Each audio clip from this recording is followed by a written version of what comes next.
Good morning, Matthew. Good morning, Thank you for Matthew. talking to us today. Good morning. Thank you for having me. Do you know what? When I read this morning, it completely took me by surprise. I thought this was something that they might have done in the 50s and 60s. Yeah. I had no idea that it was still going on today.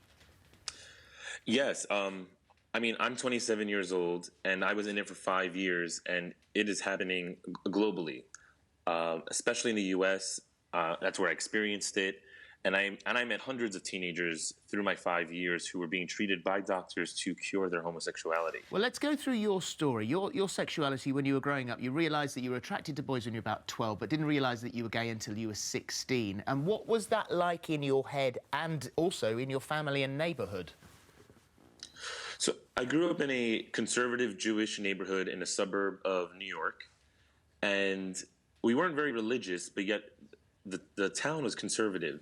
So that had a huge influence on, me not knowing anyone openly gay. I never knew anyone openly gay. It was just something I maybe saw on television.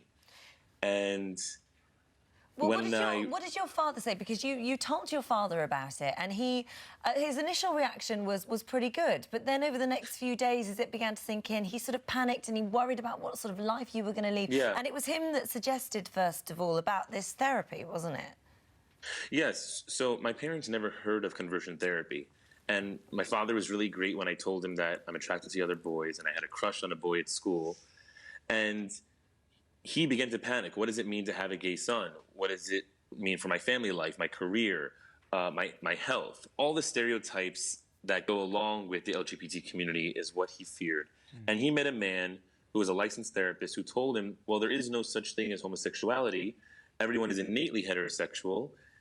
And I was suffering from a psychological condition. And so, how were you? And I don't think you can see us, but I do the inverted commas here. How were you treated? So, conversion therapy is an umbrella term, and there's all sorts of stories we're hearing. We're hearing everything from electric shock therapy to talk therapy to the use of medications. In my case, I had talk therapy. And like you said earlier, I was told not to speak to my mother and my two sisters because they wanted me to avoid women completely. They did not want me to relate to women. They didn't want me to pick up effeminate behavior. And I had to heal my masculinity, or a trauma is what they believe causes homosexuality. So through talk therapy, if I heal the trauma that happened to me as a kid, they believe my heterosexuality will come back by itself.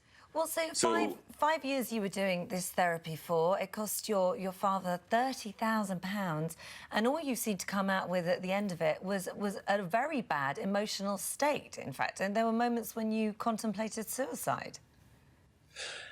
Yeah, coming from a very close family and not being able to speak to my own mother had devastating impacts on me. I contemplated a possible suicide for about 2 or 3 years. I was a straight-A student who became a failing student. And the journey, I ended up being treated in 4 different U.S. states over the 5-year period. And, of course, at the time, you were feeling enormous guilt, trying to reconcile this in your head, what was going on with your hair, being told that this could be cured, wrecked the relationship with your mother and your sisters, which, as you said, have been very close. And so, it was years later that you managed to begin to patch up the damage that had been done by these frauds.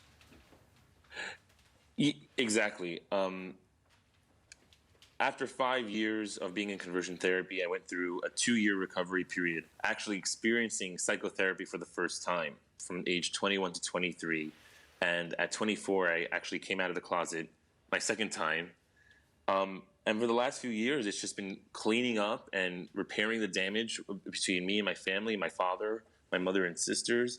The women that I did date, they were, as when I got older and I was ready to be with women and have relationships with them, there was no regard to the impact on the women that conversion therapists have gay men date. Yeah. And they really believe it, the therapy, and they believe, at the time I didn't think I was hurting any of the women I dated, but I always knew that I was gay, and I always knew it wasn't going away. And yes, the shame was there. I never thought there was something wrong with the therapist. I blame myself that I wasn't trying hard enough. Well, you had to eventually, and thankfully, your mother and your father separated. He went to live in Israel. You went over to see him, and you said, "Listen, I am gay. This is me, and I am happy, and you have to cope with that." Yeah.